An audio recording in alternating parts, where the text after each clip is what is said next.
أعوذ بالله من الشيطان الرجيم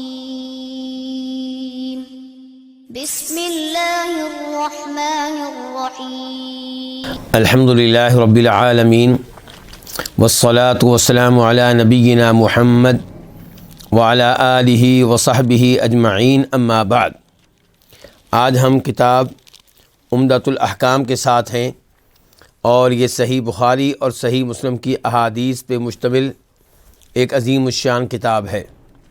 اس میں وہ احادیث ہیں جن کا تعلق احکام سے ہے، فقہ سے ہے، اور آج ہم پڑھیں گے حدیث نمبر 76 اور یہ وہ احادیث ہیں جن کا تعلق امام اور مقتدی کے مسائل سے ہے۔ ان احادیث کا ایک حصہ ہم پڑھ چکے ہیں اور دوسرا حصہ آج پڑھنے لگے ہیں۔ عن ابی ہریرہ رضی اللہ عنہ ان رسول اللہ صلی اللہ علیہ وسلم قال اذا امن الامام فامنوا فإنه من وافق تأمینه تأمین الملائکہ غفر له ما تقدم من ذنبہ۔ ابو ہریرہ رضی اللہ عنہ سے روایت ہے۔ ابو ہریرہ یہ وہ عظیم صحابی ہیں جنہوں نے تمام صحابہ کرام سے بڑھ کر احادیث روایت کی ہیں، جبکہ نبی علیہ الصلوۃ والسلام کے ساتھ رہنے کا موقع انہیں بہت زیادہ نہیں ملا۔ خیبر کی لڑائی کے موقع پہ یہ مدینہ منورہ تشریف لائے ہیں، اور خیبر کی لڑائی کس سال ہوئی ہے جی؟ سن 7 ہجری میں۔ 7 ہجری میں خیبر کی لڑائی ہوئی ہے، تو 7، 8، 9، 10، 11 میں آپ فوت ہو گئے ہیں۔ ان کا وہ عرصہ جو انہیں نبی علیہ الصلوۃ والسلام کے ساتھ گزارنے کا موقع ملا، اس کے پورے 4 سال بھی نہیں بنتے، 3 سال سے کچھ زیادہ بن جائیں گے۔ اس کے باوجود احادیث بیان کرنے میں سب سے آگے ہیں۔ اس کی وجہ ایک اللہ کا فضل و کرم، اور دوسرے نمبر پہ قربانیاں۔ علم قربانیاں مانگتا ہے۔ علم کی خاطر بہت سی مصروفیات کو ترک کرنا پڑتا ہے۔ ابھی آپ لوگ درس میں بیٹھے ہیں، آپ میں سے کئی لوگ ایسے ہیں جو کئی قربانیاں دے کر آئے ہوں گے۔ کسی کے کوئی تقریب ہوگی، کسی کا دل چاہ رہا ہوگا کسی دوست سے ملوں، کسی کا دل چاہ رہا ہوگا والدہ کے ساتھ بیٹھوں، بہن بھائیوں کے ساتھ بیٹھوں، کسی کا دل چاہ رہا ہوگا اپنے بچوں کے ساتھ بیٹھوں، لیکن یہ سب کچھ چھوڑ کر احادیث سننے کے لیے چلے آنا، یہ علم کے لیے قربانی ہے۔ ایسی قربانیاں ابو ہریرہ رضی اللہ عنہ نے ایک بار نہیں دی، کئی بار دی ہیں۔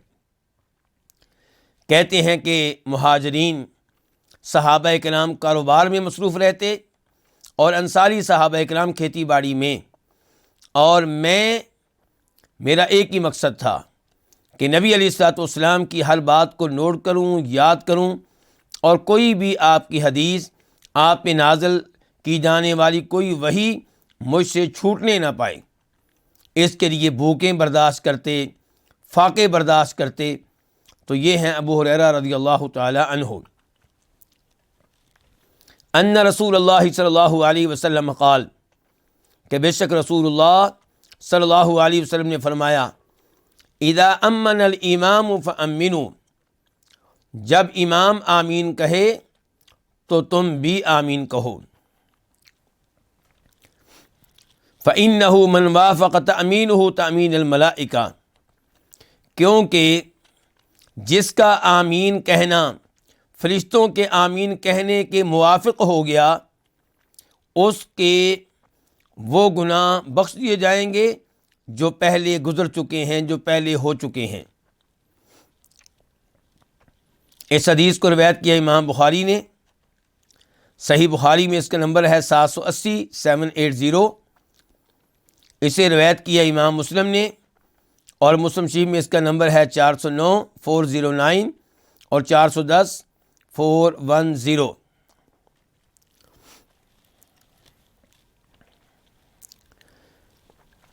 اس حدیث سے پتہ چلا کہ سورہ فاتحہ کے اختتام پہ امام آمین کہے گا،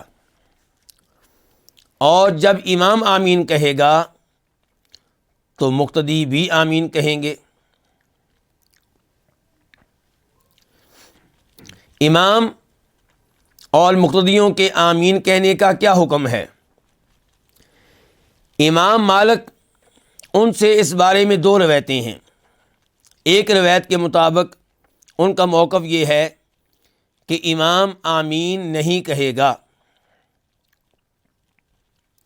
پھر ان کے ہاں اس حدیث کا مطلب کیا ہوگا کہ جب امام آمین کہے تم آمین کہو، تو ان کے ہاں مطلب یہ ہوگا کہ جب امام آمین کہنے کے مقام پہ پہنچ جائے، آمین کہنے کی جگہ پہ پہنچ جائے تو تم آمین کہو۔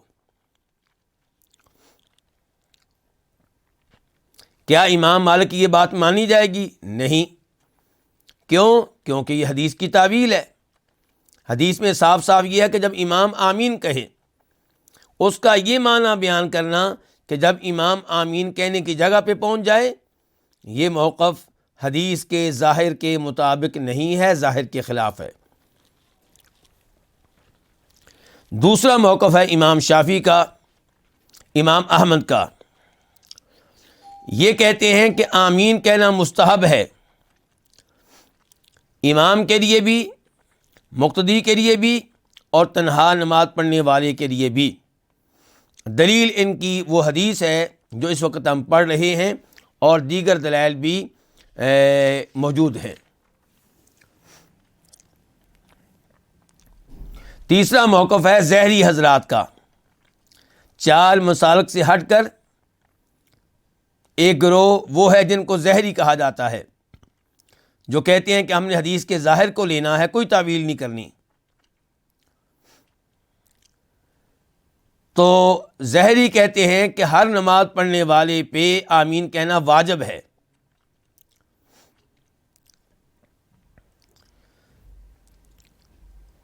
ظاہریوں کا موقف اس لحاظ سے درست نظر آتا ہے کہ نبی علیہ الصلوۃ والسلام نے اس حدیث میں کیا کہا ہے کہ جب امام آمین کہے تو تم آمین کہو۔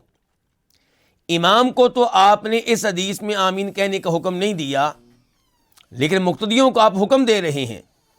آپ کہہ رہے ہیں جب امام آمین کہے تم آمین کہو۔ کہو یہ آرڈر کے الفاظ ہیں، یہ امر کے الفاظ ہیں، اور آرڈر کے الفاظ وجوب پہ دلالت کرتے ہیں، کسی چیز کی فرضیت پہ اور اس کے لازمی ہونے پہ دلالت کرتے ہیں۔ اس حدیث سے کیا کیا احکام اخذ ہو رہے ہیں، کیا کیا فوائد معلوم ہو رہے ہیں؟ آگے بڑھنے سے پہلے مسلم شریف کی ایک اور روایت آپ کے سامنے رکھنا چاہوں گا، جس کا تعلق ہمارے موضوع سے ہے۔ اس کا نمبر ہے 404 کہ وَإِذَا قَالَ غَيْرِ الْمَغْضُوبِ عَلَيْهِمْ وَلَا الضَّالِّينَ فَقُولُوا آمین، کہ جب امام کہے غیر المغضوب علیہم ولا الضالین تو تم آمین کہو۔ یجبکم اللہ، اللہ تمہاری اس دعا کو قبول کرے گا۔ اس سے پتہ چلا آمین کیا ہے؟ دعا ہے، اور اس کا معنی کیا ہے؟ اے اللہ قبول فرما۔ تو آپ کہہ رہے ہیں تم آمین کہو، اللہ تمہاری دعا سنے گا، قبول کرے گا۔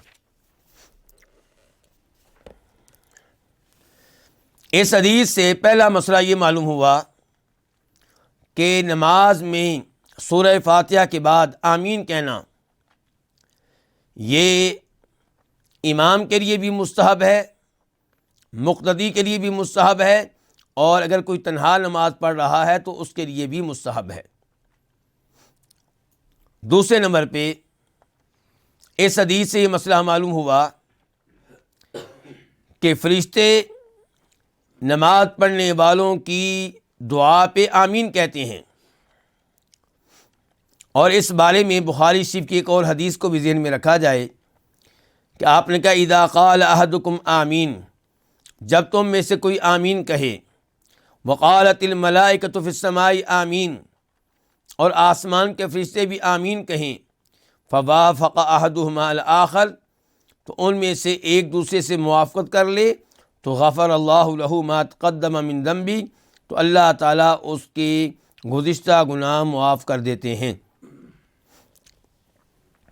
تیسرے نمبر پہ پتہ چلا کہ آمین کہنا کتنا عظیم الشان عمل ہے کہ اس سے گناہ معاف ہوتے ہیں۔ تو آمین کہنے میں سستی نہیں کرنی چاہیے، بڑے ہی جوش و خروش کے ساتھ، بڑے ہی پیار اور بڑی ہی محبت کے ساتھ آمین کہنی چاہیے۔ لیکن اس سے کون سے گناہ معاف ہوتے ہیں؟ کیا آمین کہنے سے سود لینے والے کا جرم بھی معاف ہو جائے گا، حالانکہ وہ کبیرہ گناہ ہے؟ آمین کہنے سے وہ شخص جس کی شلوار ٹخنوں سے نیچے ہے اور آمین کہتے ہوئے بھی نیچے ہے، کیا اس کا یہ گناہ معاف ہو جائے گا؟ آمین کہنے سے کیا بدکار کی بدکاریاں معاف ہو جائیں گی؟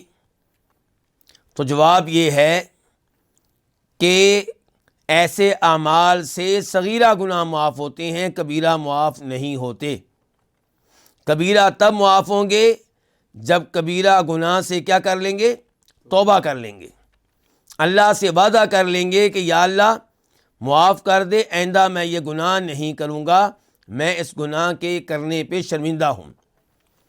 لیکن ایک آدمی سودی جاب کر رہا ہے، سود پہ قرضہ دیا ہوا ہے، سود لینے کا عزم رکھتا ہے، شلوار ٹخنوں سے نیچے ہے، بدکاری مسلسل کیے جا رہا ہے، اور آمین کہنے سے اس کی کبیرہ گناہ معاف ہو جائیں، تو ایسا نہیں ہے۔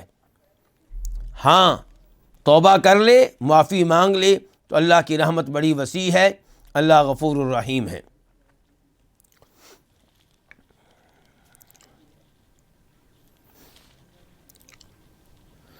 چوتھے نمبر پہ دعا کرنے والے شخص کو اور آمین کہنے والے کو دونوں کو دلی طور پہ حاضر ہونا چاہیے۔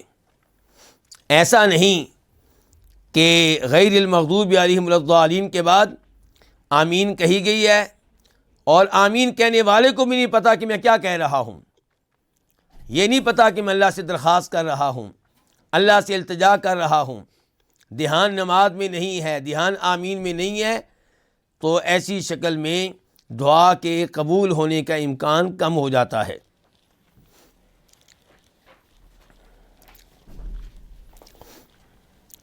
امام بخاری رحمہ اللہ نے اس حدیث کو دلیل بنایا ہے اس معاملے میں کہ امام جب آمین کہے گا تو اونچی آواز سے کہے گا۔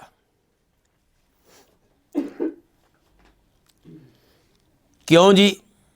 اس حدیث سے مسئلہ کیسے نکلا؟ اس حدیث کے الفاظ کیا ہے کہ جب امام آمین کہے تم آمین۔ اچھا، مقتدی کو کیسے پتا چلے گا کہ امام صاحب آمین کہہ رہے ہیں؟ جب بلند آواز سے کہے گا تبھی پتا چلے گا۔ اسی لیے امام بخاری نے اس حدیث پہ جو باب قائم کیا ہے وہ کیا ہے؟ باب جہر الامام بالتأمین، امام کا اونچی آواز سے آمین کہنا۔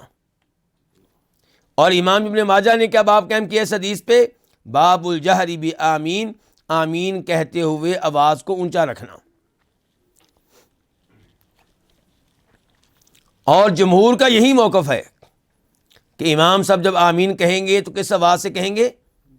بلند آواز سے کہیں گے۔ اور اس بارے میں دیگر دلائل بھی ہیں۔ مثال کے طور پہ ابو داؤد شریف کی حدیث ہے جس کا نمبر ہے 932 932، اور اسے شیخ البانی رحمہ اللہ نے صحیح قرار دیا ہے۔ راوی ہیں اس کے وائل بن حجر، کہتے ہیں میں اس وقت کس مسئلے پہ گفتگو کر رہا ہوں علماء کرام؟ نہیں، فی الحال صرف گفتگو کر رہا ہوں امام کے اونچی آواز سے آمین کہنے پہ، مقتدی کی بات میں فی الحال نہیں کر رہا۔ فی الحال ہمارا موضوع کیا ہے؟ امام کا اونچی آواز سے آمین کہنا۔ وائل بن حجر سے روایت ہے، وہ کہتے ہیں کہ کان رسول اللہ صلی اللہ علیہ وسلم اذا قرأ والضالین قال آمین ورفع بها صوتہ۔ وائل بن حجر کہتے ہیں، اور وائل بن حجر جو ہیں یہ وہ صحابی ہیں جب یہ نماز کے مسائل بیان کرتے ہیں تو ان کی اہمیت بڑھ جاتی ہے۔ کون بتائے گا کیسے بڑھ جاتی ہے؟ وائل بن حجر جب نماز کے مسائل بیان کریں تو ان مسائل کی اہمیت بڑھ جاتی ہے جب یہ احادیث بیان کریں نماز کی. کیوں جی؟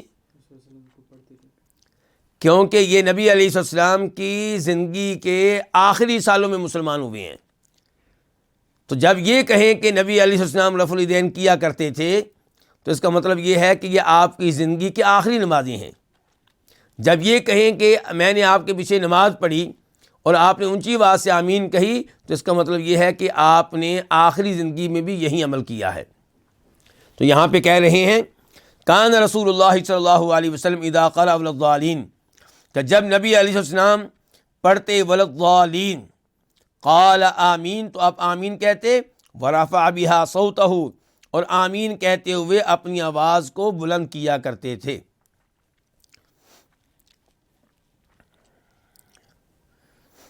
البتہ ہمارے حنفی علماء کرام اس سے اختلاف رکھتے ہیں. ان کا موقف بیان کرتے ہوئے امام قدوری فرماتے ہیں، یہ امام قدوری فوت ہوئے ہیں 428 ہجری میں 428. ان کی یہ کتاب حنفی مدارس میں باقاعدہ پڑھائی جاتی ہے. کہتے ہیں وَإِذَا قَالَ الْإِمَامُ وَلَلضَّالِينَ، جب امام وَلَلضَّالِينَ کہے گا تو قال آمین تو آمین بھی کہے گا. وَيَقُولُهَا الْمُؤْتَمُ اور مقتدی بھی آمین کہے گا، لیکن وَيُخْفُونَهَا یہ سب آمین کہیں گے کس آواز کے ساتھ؟ آہستہ آواز کے ساتھ، مخفی آواز کے ساتھ، پوشیدہ آواز کے ساتھ. جہاں تک تعلق ہے مقتدی کا تو مقتدی کو بھی اونچی آواز سے آمین کہنی چاہیے. اس معاملے میں ایک تو حدیث یہ ہے کہ ابن ماجہ 856 فرماتے ہیں نبی علیہ الصلوۃ والسلام ما حسدتکم الیہود علی شیء ما حسدتکم علی السلام والتأمین، یہودی تم سے کسی بھی چیز پہ اتنا حسد نہیں کرتے جتنا حسد تمہارے السلام علیکم کہنے پہ کرتے ہیں اور تمہارے آمین کہنے پہ کرتے ہیں. یہودیوں کو کیسے پتہ چل جاتا ہے جی کہ ہم آمین کہہ رہے ہیں؟ بلند آواز سے کہیں گے تو ان کو پتہ چلے گا. السلام علیکم بلند آواز سے کہیں گے تو ان کو پتہ چلے گا. تو فرمایا یہ تمہارے پاس اتنے بڑے دو اعزاز ہیں کہ جن کی وجہ سے یہودی تم پہ حسد کرتے ہیں کہ یہ اعزاز ان کو کیوں مل گئے ہیں، یہ خوبیاں ان کو کیوں مل گئی ہیں. کیوں جی حسد کس چیز پہ ہوتا ہے؟ خوبی پہ ہوتا ہے نا. اس کا مطلب ہے کہ یہ خوبیاں ہیں. یہودی سوچتے رہ جاتے ہیں کہ خوبیاں ہمیں کیوں نہیں ملی، ان کو کیوں مل گئی ہیں. تو ہمیں اس نعمت پہ اللہ کا شکر ادا کرنا چاہیے اور اس نعمت کی قدر کرنی چاہیے اور اس نعمت پہ دوام اختیار کرنا چاہیے، ہمیشہ کی اختیار کرنی چاہیے.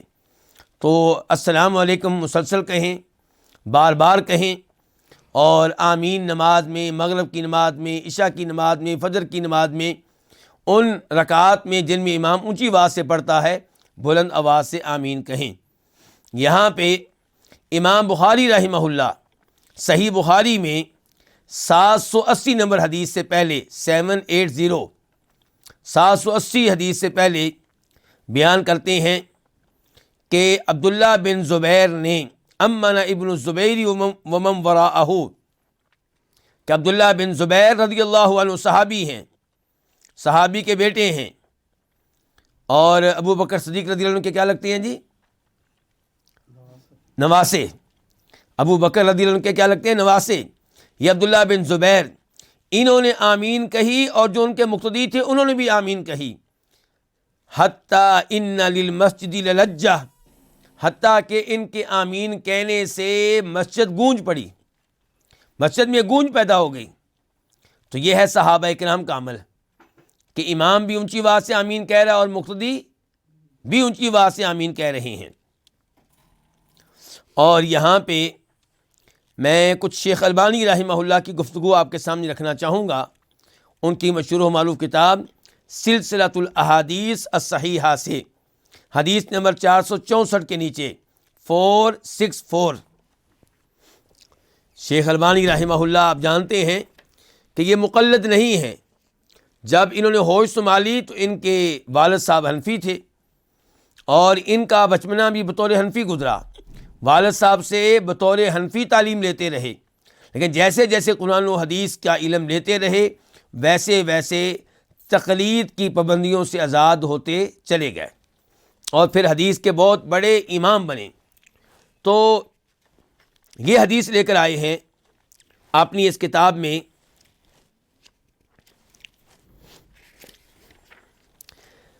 ہے حدیث کا نمبر بتا چکا ہوں آپ کو، اس کا الفاظ یہ ہیں کہ کان اذا فرغ من قراءۃ ام القرآن، کہ جب نبی علیہ السلام سورہ فاتحہ کی تلاوت سے فارغ ہوتے، رفع صوتہ، اپنی آواز کو بلند کرتے، وقال آمین، اور کیا کہتے؟ آمین کہتے۔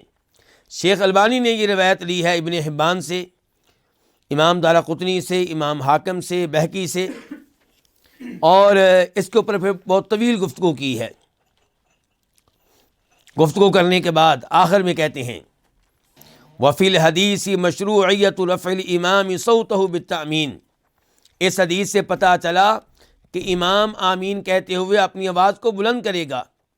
وبہ یقول الشافعی و احمد و اسحاق وغیرہم من الائمہ، اور یہی موقف ہے امام شافعی کا، امام احمد کا، امام اسحاق بن راہویہ اور دیگر ائمہ کا، خلافا للامام ابی حنیفہ و اتباعہ، لیکن امام ابو حنیفہ اور ان کے ماننے والے اس موقف سے اختلاف رکھتے ہیں۔ ولا حجت عندہم، اور ان کے پاس کوئی دلیل نہیں ہے، کن کے پاس؟ احناف کے پاس، سوى التمسک بالعمومات القاضیہ بأن الاصل فی الذکر خفض الصوت فیہ، البتہ وہ دلیل بنا لیتے ہیں ان نصوص کو، ان احادیث کو، ان آیات کو جن سے پتہ چلتا ہے کہ اذکار آہستہ آواز سے کرنے چاہیے، اذکار آہستہ آواز سے کرنے چاہیے۔ شیخ البانی کہتے ہیں لیکن ان دلائل کا کوئی فائدہ نہیں ان احادیث کے مقابلے میں جو آمین کہنے کے مسئلے میں صراحت کے ساتھ آئی ہیں کہ آپ اونچی آواز سے آمین کہتے تھے۔ کہتے ہیں اور یہ بات مخفی نہیں رہے گی ان اہل علم سے، الفاظ سنیے گا ذرا، کہتے ہیں کما لا یخفی علی اہل العلم الذین انقذهم اللہ تبارک و تعالی من الجمود العقلی والتعصب المذہبی، یہ بات واضح ہے، مخفی نہیں ہے ان اہل علم سے جن کو اللہ نے مذہبی تعصب سے بچایا ہے اور جن کو اللہ نے عقلی جمود سے بچایا ہے۔ تو جو تعصب سے بچے ہوئے ہیں، تقلید سے بچے ہوئے ہیں، ان کے لیے مسئلہ واضح ہے، لیکن جو تقلید میں اپنے آپ کو بند کر کے بیٹھ گئے ان کو یہ احادیث جو ہیں ان پہ اثر انداز نہیں ہو سکیں گی۔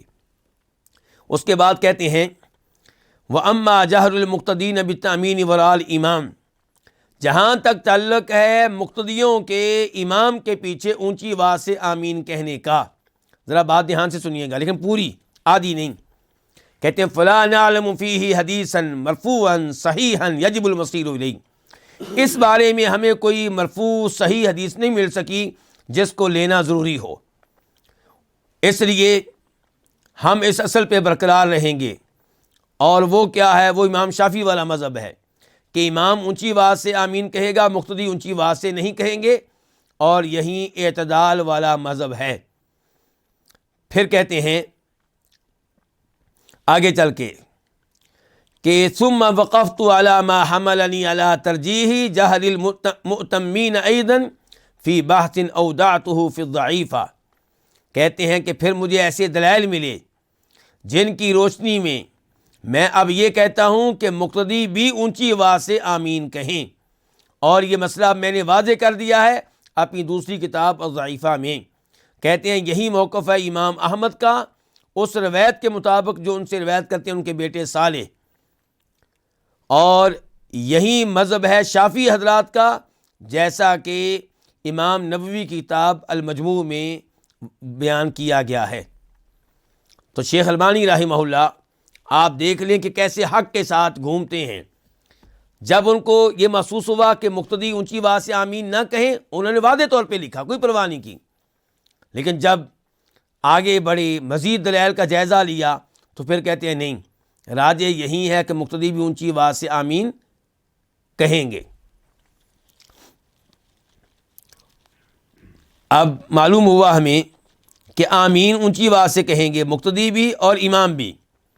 سوال ایک پیدا ہوتا ہے، ایک آدمی لیٹ شامل ہوا نماز میں اور وہ امام کے ساتھ پوری سورہ فاتحہ نہیں پڑھ سکا، امام نے غیر المغضوب علیہم الضالین کہہ دیا ہے، تو کیا یہ آمین کہے گا یا نہیں کہے گا؟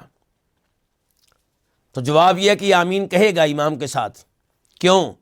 کیونکہ نبی علیہ الصلوۃ والسلام کے الفاظ یہ ہیں، بخاری کی حدیث نمبر 782 میں 782، کہ اذا قال الامام غیر المغضوب علیہم الضالین فقولوا آمین، کہ جب امام غیر المغضوب علیہم الضالین کہے تو تم آمین کہہ دو۔ آپ نے یہ نہیں کہا کہ تمہاری فاتحہ مکمل ہو گئی ہو تو کہہ دو، آپ کہنا جب امام غیر المغضوب علیہم الضالین کہے تو تم لوگوں نے آمین کہہ دینی ہے۔ تو اس کا مطلب ہے کہ وہ بھی آمین کہے گا جس کی فاتحہ مکمل ہو چکی، اور وہ بھی آمین کہے گا جو ابھی فاتحہ مکمل نہیں کر سکا۔ اب ہم بڑھتے ہیں حدیث نمبر 77 اور 78 کی طرف، یہ دونوں ایک ساتھ ہیں، 77 اور 78۔ عن ابی ہریرہ رضی اللہ عنہ ان رسول اللہ صلی اللہ علیہ وسلم قال، ابو ہریرہ رضی اللہ عنہ سے روایت ہے کہ بے شک رسول اللہ صلی اللہ علیہ وسلم نے فرمایا، اذا صلی احدکم للناس فلیخفف، اذا جب صلی نماز پڑھائے، احدکم تم میں سے کوئی، للناس لوگوں کو، فلیخفف پس اسے چاہیے کہ وہ ہلکی نماز پڑھائے، وہ تخفیف سے کام لے، فإن کیونکہ فیہم ان میں، کن میں، لوگوں میں، مقتدیوں میں، الضعیفہ کمزور لوگ بھی ہوتے ہیں، والسقیمہ بیمار بھی ہوتے ہیں، وذا الحاجہ حاجت والے بھی ہوتے ہیں، ضرورت مند بھی ہوتے ہیں، وَإِذَا صَلَّى أَحَدُكُمْ لِنَفْسِهِ اور جب تم میں سے کوئی نماز پڑھی نفسی اپنے لیے، یعنی کہ انفرادی طور پہ، فَلْيُطَوِّلْ پس چاہیے کہ وہ نماز کو لمبا کرے، ما شاء جو چاہے، جتنا چاہے۔ اس حدیث کو روایت کے امام بخاری نے، نمبر ہے اس کا 703 703، امام مسلم نے نمبر ہے 467 467۔ یاد رہے کہ بخاری میں یہ لفظ نہیں آیا ذی الحاجہ ضرورت مند، وہاں پہ کیا ہے الکبیر، کہ اے امام صاحب آپ کے پیچھے کمزور لوگ بھی ہوتے ہیں، بیمار بھی ہوتے ہیں، بڑی عمر کے لوگ بھی ہوتے ہیں۔ حدیث نمبر 78 78، عن ابی مسعود الانصاری رضی اللہ عنہ قال، روایت ہے ابو مسعود انصاری رضی اللہ عنہ سے۔ ابو مسعود یہ ان کی کنیت ہوئی، نام کیا ہے؟ عقبہ بن عمر البدری، عقبہ بن عمر البدری۔ کیا ان کو بدری اس لیے کہا جاتا ہے کہ یہ بدر کی لڑائی میں شریک ہوئے، یا بدری اس لیے کہا جاتا ہے کہ بدر کے مقام پہ رہتے تھے؟ دو قول ہیں۔ امام بخاری کا موقف یہ ہے کہ بدر کی لڑائی میں شریک ہوئے ہیں، اور دیگر کئی ائمہ کرام کا یہ موقف ہے کہ یہ بدر کی لڑائی میں شریک نہیں ہوئے، لیکن چونکہ بدر وغیرہ میں رہے ہیں اس لیے ان کو بدری کہا جاتا ہے، واللہ اعلم۔ قال، یہ کہتے ہیں، جاء رجل ایک آدمی آیا، الی رسول اللہ صلی اللہ علیہ وسلم رسول اللہ صلی اللہ علیہ وسلم کے پاس، فقال پس اس نے کہا، انی بے شک میں، لاتأخر البتہ لیٹ ہو جاتا ہوں، پیچھے رہ جاتا ہوں، عن صلاۃ الصبح صبح کی نماز سے، من اجل فلان فلاں شخص کی وجہ سے، یعنی کہ اس آدمی کا اس نے نام لیا، اس کی وجہ سے میں صبح کی نماز سے پیچھے رہ جاتا ہوں، یعنی کہ میں جماعت کے ساتھ نماز نہیں پڑھ پاتا فلاں آدمی کی وجہ سے۔ کیا مسئلہ کیا ہے؟ مما یطیل بنا، اس کے ہمیں لمبی نماز پڑھانے سے، اس کے ہمیں لمبی نماز پڑھانے کی وجہ سے میں نماز میں حاضر نہیں ہو پاتا اور جماعت کے ساتھ نماز نہیں پڑھ پاتا۔ قال، راوی کہتے ہیں، کون ہے جی راوی یہاں پہ؟ ابو مسعود انصاری، یہ صحابی کہتے ہیں فما رأیت النبی صلی اللہ علیہ وسلم غضب فی موعظۃ قط اشد مما غضب یومئذ، میں نے نبی علیہ الصلوۃ والسلام کو نہیں دیکھا کہ آپ کسی بھی واعظ میں ناراض ہوئے ہوں، غصے میں آئے ہوں، قط کبھی بھی، اشد مما غضب یومئذ، اس غصے سے زیادہ جو اس دن آپ کو آیا، جتنے ناراض اور غصے میں آپ اس دن ہوئے، اس سے زیادہ غصے کی حالت میں نے آپ کو کسی خطبے میں، کسی واعظ میں نہیں دیکھا۔ فقال، چنانچہ آپ نے کہا، یا ایھا الناس، اے لوگو، ان منکم منفرین، بے شک تم میں سے کچھ لوگ منفرین، نفرت دلانے والے ہیں۔ نفرت کس سے دلانے والے؟ جماعت کے ساتھ نماز پڑھنے کے عمل سے لوگوں میں نفرت پیدا کرنے والے ہیں۔ انا، بے شک، منکم، تم میں سے کچھ، من تبیدیہ ہوگا، بعض کا معنی دے گا۔ منفرین، وہ نفرت پیدا کرنے والے ہیں، کس چیز سے؟ جماعت کی نماز سے۔ فَأَيُّكُمْ، پس تم میں سے جو، اما الناس، لوگوں کی امامت کرے، لوگوں کا امام بنے، فَلْيُوجِزْ، پس اسے چاہیے کہ وہ اختصار سے کام لے، وہ مختصر نماز پڑھائے۔ فَإِنَّ، کیونکہ، من ورائہ، اس کے پیچھے ہوتا ہے کون؟ الکبیر، بڑی عمر کا شخص، والصغیرہ، اور چھوٹا بچہ، وذی الحاجہ، اور کوئی حاجت مند، ضرورت مند۔ اس حدیث کو روایت کیا ہے امام بخاری نے، اور نمبر ہے اس کا 7159، 7159، اور اس حدیث کو روایت کیا امام مسلم نے، نمبر ہے 466، 466۔ یہاں پہ ایک اور حدیث آپ کے سامنے رکھنا چاہوں گا، وہ ابو داؤد شریف کی حدیث ہے، نمبر ہے اس کا 531، 531۔ شیخ البانی رحمہ اللہ نے اسے صحیح قرار دیا ہے۔ عثمان بن ابو العاص کہتے ہیں کہ میں نے کہا اللہ کے رسول صلی اللہ علیہ وسلم، اجعلنی امام قومی، مجھے میری قوم کا امام بنا دیجئے، اجعلنی امام قومی۔ فقال، تو آپ نے کہا، انت امامہم، ٹھیک ہے تو ان کا امام ہے، یعنی کہ میں تجھے ان کا امام مقرر کر رہا ہوں۔ واقتدی باضعفہم، نماز پڑھاتے ہوئے تو نے مقتدیوں میں سے جو سب سے کمزور شخص ہے اس کا خیال رکھنا ہے۔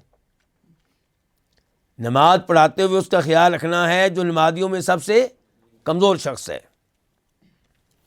ان دو احادیث سے ہمیں کیا پتہ چلا کہ نبی علیہ الصلوۃ والسلام ائمہ کرام کو یہ حکم دے رہے ہیں کہ وہ لوگوں کا خیال رکھیں اور بہت لمبی نماز نہ پڑھائیں۔ آپ کے لمبی نماز پڑھانے کی وجہ سے کئی لوگ جماعت کی نماز سے محروم رہ سکتے ہیں۔ آپ کی لمبی نماز پڑھانے کی وجہ سے کئی لوگوں کے دلوں میں جماعت کے ساتھ نماز پڑھنے کے عمل سے نفرت پیدا ہو سکتی ہے۔ آپ کی وجہ سے کسی کمزور شخص کا کوئی نقصان ہو سکتا ہے، کسی بیمار شخص کا کوئی نقصان ہو سکتا ہے، اس لیے لمبی نماز پڑھانے کے عمل سے آپ دور رہیں۔ یہاں پہ میرا آپ سے ایک سوال ہے، آپ کا یہ حکم نفل نماز کے لیے ہے کہ فرض نماز کے لیے؟ کچھ علماء کرام خیال کرتے ہیں کہ یہ حکم فرض نماز کے لیے بھی ہے، نفل نماز کے لیے بھی ہے، لیکن ان کا یہ موقف درست نہیں ہے۔ یہ حکم فرض نماز کے لیے ہے، نفل نماز میں لمبی نماز پڑھائیں، کوئی مسئلہ نہیں۔ کیوں؟ کیونکہ نفل نماز میں مقتدی آپ کا پابند نہیں ہے، وہ نماز آپ کے ساتھ پڑھنا چاہے تو پڑھے، نہ پڑھنا چاہے تو کوئی مسئلہ نہیں ہے۔ اور نفل نماز میں وہ بیٹھ کے بھی نماز پڑھ سکتا ہے، ضروری نہیں کہ وہ کھڑا رہے۔ تو کہنے کا مطلب یہ ہے کہ یہ پابندیاں اس امام کے لیے ہیں جو فرض نماز پڑھا رہا ہے۔ اب اس حدیث سے کیا مسائل معلوم ہوئے؟ ایک تو مسئلہ یہ معلوم ہوا کہ وجوب تخفیف صلاۃ الجماعت مع الاتمام،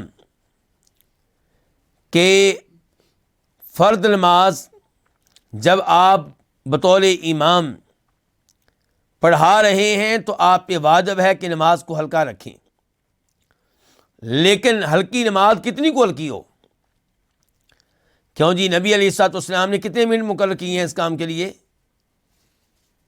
5 منٹ مقرر کیے ہیں کہ 10 منٹ کے 15 منٹ کے 20 منٹ کے 25 منٹ؟ جی بتائیے ذرا، کچھ مقرر نہیں کیا۔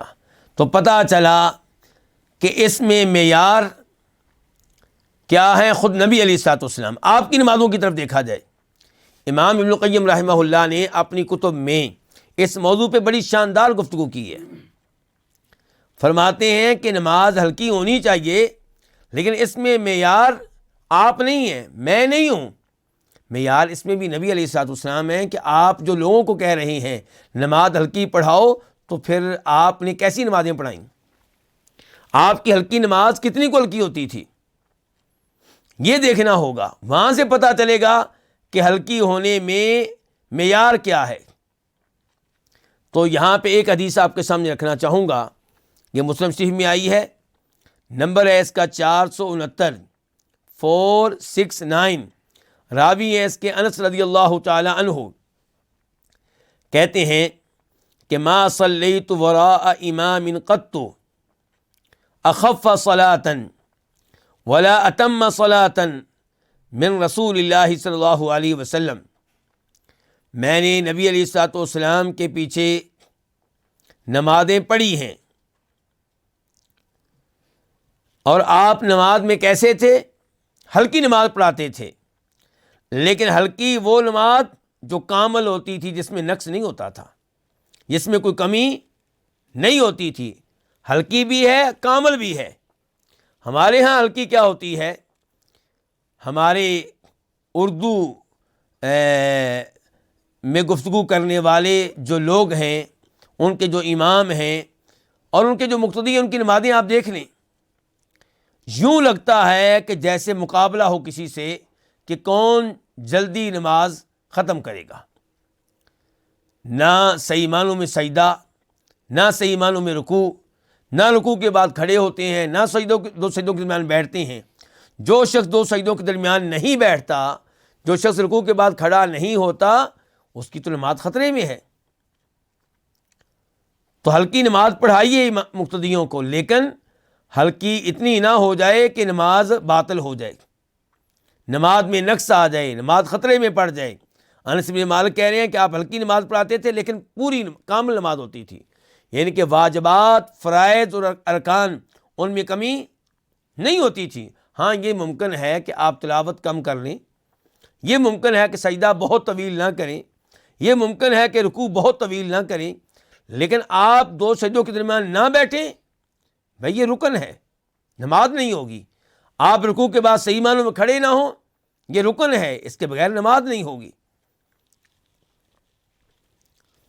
دوسرے نمبر پہ اس حدیث سے جو مسئلہ معلوم ہو رہا ہے، بلکہ ان 2 احادیث سے جو مسائل معلوم ہو رہے ہیں، وہ یہ ہے کہ آپ علیہ الصلوۃ والسلام کا ان پہ ناراض ہونا جو لمبی نماز پڑھاتے تھے، اور آپ نے اس عمل کو فتنہ شمار کیا ہے۔ کس عمل کو؟ کہ آپ اتنی لمبی نماز پڑھائیں کہ آپ کی وجہ سے کوئی شخص جو ہے وہ نماز سے بھاگ جائے۔ میں آپ کے سامنے حدیث رکھنا چاہوں گا، بخاری شریف کی، نمبر ہے 705، ذرا دیکھیے گا۔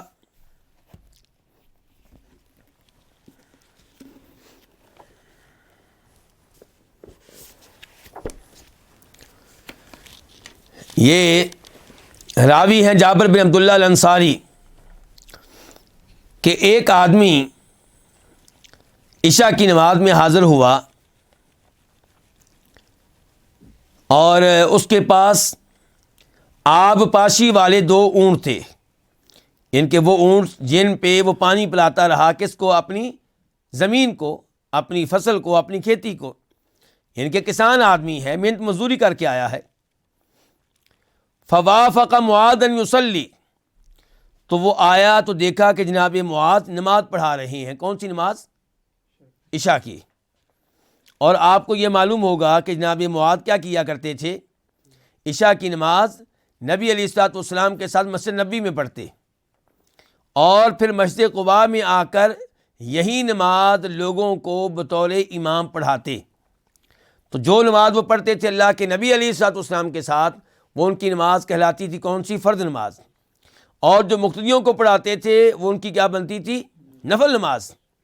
تو اس سے یہ مسئلہ بھی معلوم ہوا کہ نفل نماز پڑھنے والے امام کے پیچھے مقتدی فرض نماز پڑھ سکتے ہیں۔ امام اور مقتدیوں کی نیت میں یہ فرق، اس میں کوئی مسئلہ نہیں ہے، کوئی مضائقہ نہیں ہے۔ تو یہ جناب معاذ کی حرص بھی دیکھیں، کیا شوق ہے کہ نبی علیہ السلام کے پیچھے نماز پڑھنی ہے مسجد نبوی میں، اور پھر قباء میں آ کے نماز پڑھانی ہے۔ تو اس آدمی نے کیا کیا، اپنے اونٹ جو ہیں وہ چھوڑ دیے اور جناب معاذ کے پیچھے نماز پڑھنے لگا۔ جناب معاذ نے سورہ بقرہ پڑھی یا سورہ نساء، فانطلق الرجل، تو آدمی جو ہے نماز چھوڑ کے چل پڑا۔ وبلغه ان معاذ نال منه، دیگر روایات میں آتا ہے کہ اس نے نماز نہیں چھوڑی، جناب معاذ بن جبل کی امامت کو چھوڑا اور سائڈ پہ ہو کے نماز مکمل کی اور چلا گیا۔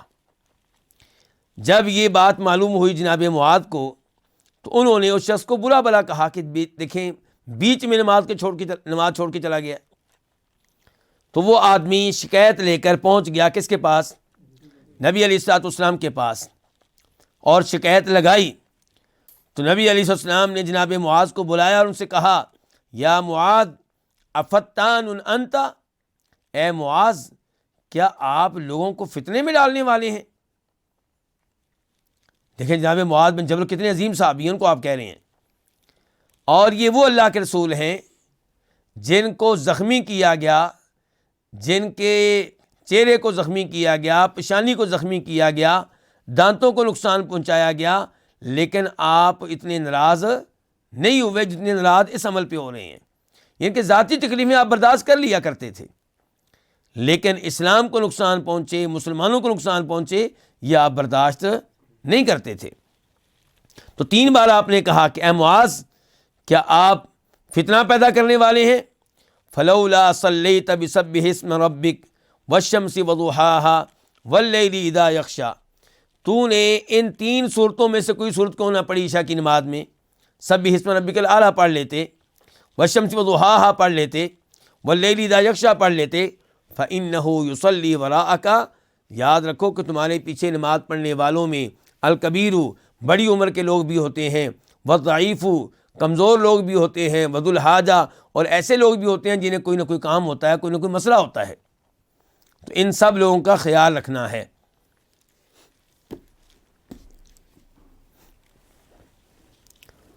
تیسرے نمبر پہ ان احادیث سے پتہ چلا کہ جو آدمی تنہا نماز پڑھ رہا ہو، چاہے فرض نماز ہو، وہ اپنی نماز کو جتنا چاہے لمبا کر لے، بس یہ خیال کرے کہ نماز کا وقت نکل نہ جائے، اتنی لمبی نماز نہ پڑھے کہ عصر کی نماز پڑھتے پڑھتے سورج غروب ہو جائے۔ نمبر 4، یہ مسئلہ معلوم ہوا کہ نماز میں ان لوگوں کا خیال رکھنا چاہیے جو کمزور ہیں، جنہیں کوئی نہ کوئی کام ہوتا ہے۔ موجودہ زمانے میں آپ جانتے ہیں نماز میں آپ کے پیچھے وہ شخص بھی ہو سکتا ہے جس کی ٹرین مس ہو سکتی ہے آپ کی نماز کو لمبا کر دینے کی وجہ سے، جس کی بس مس ہو سکتی ہے آپ کے نماز کو لمبا کر دینے کی وجہ سے، جس کی جہاز کی فلائٹ جو ہے وہ مس ہو سکتی ہے آپ کی نماز کو لمبا کر دینے کی وجہ سے۔ ان چیزوں کا خیال رکھنا چاہیے۔ 5ویں نمبر پہ کہ جب مقتدی محدود ہوں اور امام کو پتہ ہو کہ ان میں قوت برداشت ہے، میں نماز لمبی پڑھاؤں تو یہ آرام سے پڑھیں گے، ناراض نہیں ہوں گے، محسوس نہیں کریں گے، اور جماعت کی نماز سے بھاگیں گے نہیں بلکہ خوش ہوں گے، اور ان میں کوئی کمزور نہیں ہے، بڑی عمر کا نہیں ہے، تو پھر وہ نماز کو لمبا کر لے تو اس میں کوئی حرج نہیں ہے۔ اس کی دلیل کیا ہے؟ بخاری شریف کی حدیث ہے، نمبر ہے 707 707، راوی ہیں ابو قتادہ رضی اللہ تعالی عنہ، کہتے ہیں کہ انی لاقوم فی الصلاۃ، میں نماز میں کھڑا ہوتا ہوں، ارید ان اطول فیہا، میرا ارادہ یہ ہوتا ہے کہ میں نماز کیا کروں گا، آج لمبی پڑھاؤں گا، فاسمع بکاء الصبی، پھر مجھے بچے کے رونے کی آواز آتی ہے، فاتجوز فی صلاتی، تو میں اپنی نماز کو مختصر کر دیتا ہوں، کراہیت ان اشق علی امہ، اس چیز کو ناپسند کرتے ہوئے کہ میں اس کی ماں پہ مشقت ڈالوں۔ تو یہاں پہ آپ نے کیا کہا ہے کہ نماز میں جب کھڑا ہوتا ہوں تو میرا ارادہ کیا ہوتا ہے، لمبی نماز پڑھاؤں۔ مختصر تب کی ہے جب بچے کے رونے کی آواز آئی ہے، بچے کے رونے کی آواز نہ آتی تو آپ کون سی نماز پڑھاتے، لمبی نماز پڑھاتے۔ تو اس سے پتہ چلا کہ نماز لمبی ہونے میں معیار نبی علیہ الصلوۃ والسلام ہے، اور خصوصاً جب کہ کوئی مسئلہ نہ ہو، ہمارے ذہنوں میں وہ احادیث بھی ہونی چاہیے جن میں صحابہ کرام کہتے ہیں کہ ظہر کی نماز کھڑی ہوتی اور میں قضائے حاجت کے لیے بقیع کی جانب نکل جاتا، قضائے حاجت کرتا، پھر وضو کرتا، پھر مسجد نبوی میں آتا، اور ابھی تک نبی علیہ السلام رکوع میں نہیں گئے ہوتے تھے۔ اندازہ کیجیے اب۔ تو کہنے کا مطلب یہ ہے کہ نماز لمبی ہونے نہ ہونے میں معیار نبی علیہ الصلوۃ والسلام ہیں۔ اب دیکھیں جمعہ کے دن آپ پہلی رکعت میں کیا پڑھتے تھے، سورہ سجدہ، سورہ فاتحہ کے بعد سورہ سجدہ پڑھتے تھے جمعے کے دن فجر کی نماز میں، اور دوسری میں کیا پڑھتے تھے، سورہ دہر، جس کو انسان بھی کہا جاتا ہے۔ تو یہاں سے اندازہ کر لیں آپ کی قرات کتنی ہوتی تھی۔ اور پھر صحابہ کرام بیان کرتے ہیں آپ کی قرات 60 سے 100 آیتیں ہوتی تھی۔ 60 سے 100 آیتیں کتنی بنتی ہیں؟ میرے خیال میں یہ آدھا سپارہ کے برابر بن جاتا ہے۔ تو کہنے کا مطلب یہ ہے کہ اس معاملے میں نبی علیہ الصلوۃ والسلام کو سامنے رکھا جائے تو پھر یہ مسئلہ حل ہوگا، ورنہ امام اور مقتدی کا جھگڑا جاری رہے گا۔ مقتدی بس ایک لفظ کو پکڑ لے گا کہ اللہ کے رسول نے کہا تھا نماز مختصر پڑھاؤ، اور امام صاحب وہ حدیث سامنے رکھیں گے کہ اللہ کے رسول نے کسی نماز میں یہ صورت بھی پڑھی ہے، یہ بھی پڑھی ہے، یہ بھی پڑھی ہے۔ تو بہرحال اللہ کے نبی علیہ السلام نے کبھی لمبی تلاوت بھی کی ہے، کبھی معتدل بھی کی ہے، اور کبھی مختصر بھی کی ہے۔ تو مقتدیوں کا بہرحال خیال رکھنا چاہیے، لیکن جب کوئی مسئلہ نہ ہو تو لمبی تلاوت بھی کی جا سکتی ہے، اس میں کوئی حرج نہیں ہے۔ اور اس حدیث سے بھی پتہ چلا کہ ہم مسلمانوں کو، ہم علماء کرام کو، ہم دین کے طالب علموں کو ایسا رویہ اختیار کرنا چاہیے کہ لوگوں کے دلوں میں اسلام اور مسلمانوں کی محبت بیٹھے، نماز کی محبت بیٹھے، جماعت کے ساتھ نماز پڑھنے کی محبت بیٹھے۔ ہمیں ایسا طرز عمل اختیار کرنے سے بچنا چاہیے جس کی وجہ سے لوگ بدظن ہوں اسلام سے، مسلمانوں سے، علماء سے، دین کے طالب علموں سے، مساجد سے، اور جماعت کے ساتھ پڑھی جانے والی نماز سے۔ اللہ رب العزت سے دعا ہے کہ اللہ تعالی ہمیں نماز کے یہ مسائل توجہ سے پڑھنے کی اور ان پہ عمل پیرا ہونے کی توفیق عنایت فرمائے۔ چونکہ اس کے بعد ایک نیا موضوع شروع ہو رہا ہے، اس لیے میں نے مناسب سمجھا کہ آج کے درس کا یہیں پہ اختتام کیا جائے، اور آئندہ وہ احادیث شروع ہوں گی جن میں باقاعدہ نماز کا طریقہ ہوگا، نماز میں گویا کہ ہم داخل ہو جائیں گے، نماز کا باقاعدہ آغاز ہو جائے گا۔ تو وہ چونکہ الگ سے دروس ہیں تو ان میں سے ایک حدیث لے کے آج کے درس میں پڑھنا مناسب نہیں تھا، اس لیے یہیں پہ آج کے درس کا اختتام کرتا ہوں۔ وصلی اللہ تعالی علی نبینا محمد وعلی آلہ وصحبہ اجمعین۔ بارک اللہ فیکم وآخر دعوانا الحمد للہ رب العالمین۔